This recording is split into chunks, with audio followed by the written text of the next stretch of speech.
जदि देखा जे खाकी एवं खाकी की खोजुची अर्थात पूर्वतन शरणकुल थाना आईआईसी सुजित कुमार दास को वर्तमान क्राइम ब्रांच गिरफ करने विभिन्न स्थान में चढ़ऊ जारी रखी देखुवे जे सीधा सड़क दृश्य जो क्राइम ब्रांच रो टीम आसी भुवनेश्वर बासभवन आगे पहुंची एवं चढ़ऊ जारी रखी कारण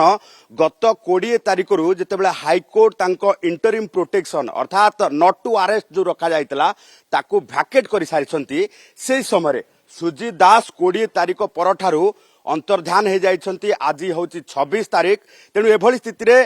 क्राइम ब्रांच रो जो रही एकाधिक रिमाइंडर एवं क्राइम ब्रांच रो विभिन्न स्थान में चढ़ाऊ पर जेहेतु सुजित दास को पता मिली नहीं सुजित दास को गिरफ करने क्राइम ब्रांच रो एकाधिक टीम एबे विभिन्न स्थान में चढ़ाऊ आरंभ करिछि कारण शरणकुल थाना रे कार्यरत थिबा बेले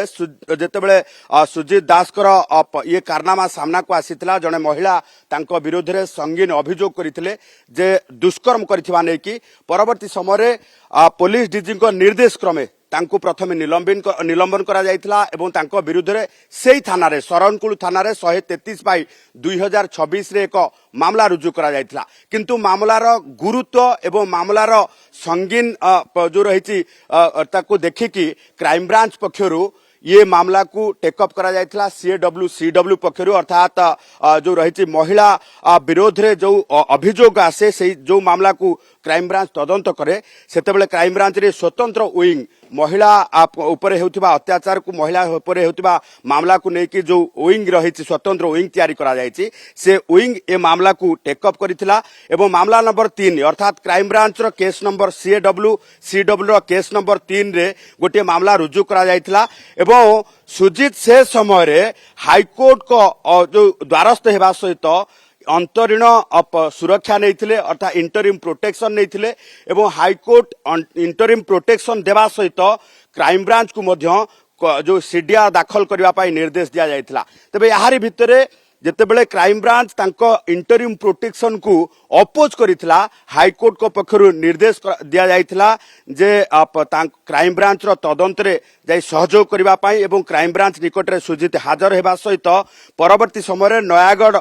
हॉस्पिटल रे तांकर डाक्टरी मायना करा जाइथिला मेडिकल एग्जामिन करा जाइथिला मेडिकल एग्जामिन करा जिबा परे प्राइमा फेसी एविडेंस अर्थात प्राथमिक प्रमाण जहा रहिछि प्राथमिक प्रमाण सुजित को विरोध रे आसीबा सहित तांको सीडीआर रु मध्य एकथा जना पड़िछि जे से विक्टिम को सहित एकाधिक थर जोगाजोग करिसंती एवं डिजिटल एविडेंस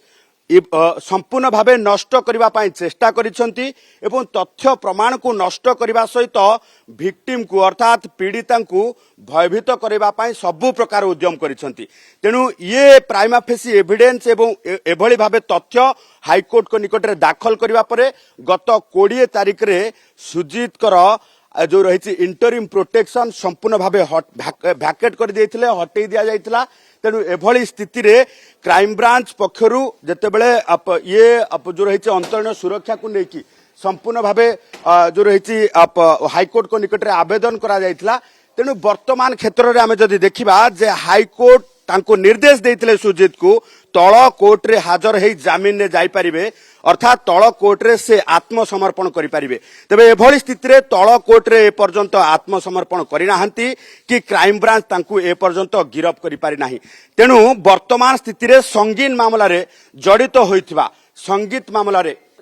एबे सुजित दास कोठी अछंती किछि पता मिलुछि ना राज्य बाहर को चली जाइछंती ना राज्य भीतर जहाँ भी इनफॉरमेशन मिलुछि आमे सेही जगह रे चढ़ौ जारी रखिछु एवं आमे तुरंत ताऊ गिरफ करिवु। सर टैंपरिंग करबा पई चेष्टा करथिले डिजिटल एविडेंस हो विक्टिम को भयभीत करबा पई चेष्टा करथिले ए संबंधित तथ्य मध्ये हाईकोर्ट रे दाखल करा जाय से समस्त प्रकार तथ्य आमे मान्यवर हाईकोर्ट को आगर देइथिलु जहाँ फल तार जो इंटरिम प्रोटेक्शन थिला ताको मान्यवर हाईकोर्ट कैंसल करथिले एवं से एविडेंस गुडी को मध्ये आमे नयागढ़ कोर्ट रे मध्ये आमे दाखल कर विकल्प एबे किछि नाही गिरफ्तारी ही एकमात्र आमे चेष्टा करछु ताको तुरंत गिरफ्त करिया पई। क्राइम ब्रांच रो टीम वर्तमान चढ़ऊ जारी रखिथिबा बेले ये सीधा सड़क चित्र देखुथिबे जे पूरा टीम सुजित दास को घरे रेड करिछि एवं आहुरी एकाधिक स्थान में मध्य रेड करा जाउछि। क्राइम ब्रांच पक्षरु एबे सुजित दास को गिरफ करबा पाई ये चढ़ऊ जोरदार करा जायछि। गोटे पटे जदि देखिबा जे हाईकोर्ट को पक्षरु ये एनबीडब्ल्यू इश्यू करा जिबा परे वर्तमान क्षेत्र रे क्राइम ब्रांच फुल एक्टिव हेछि, कारण दुष्कर्म अभियोग रे पूर्वतन शरणकुल थाना आईआईसी सुजीत दास एबे भी फेरार अछंती एवं फेरार रहितबा बेले वर्तमान स्थिति रे ना तळ कोर्ट रे से जाइकी हाजर होउछंती किमा तळ कोर्ट रे आत्मसमर्पण करूछंती ना क्राइम ब्रांच निकट रे हाजर होउछंती। तेणु वर्तमान स्थिति रे तांको पाई गोटिए ही विकल्प क्राइम ब्रांच रो गिरफ्तारी नचे तळ कोर्ट रे हाजर हे आत्मसमर्पण करी रिमांड रे जिबा। तेणु क्राइम ब्रांच पक्षरु तांको गिरफ करबा पर्यंत विभिन्न स्थान रे जोरदार चढ़ाव करा जिवो बोली जहा क्राइम ब्रांच रो अधिकारी कहिसंती। भुवनेश्वरी कैमरा पर्सन प्रशांत को सह चंदन पाइक राय। मम्मा भरोसा माने कोन? पात्र इलेक्ट्रोनिक्स संपर्क एक भरोसार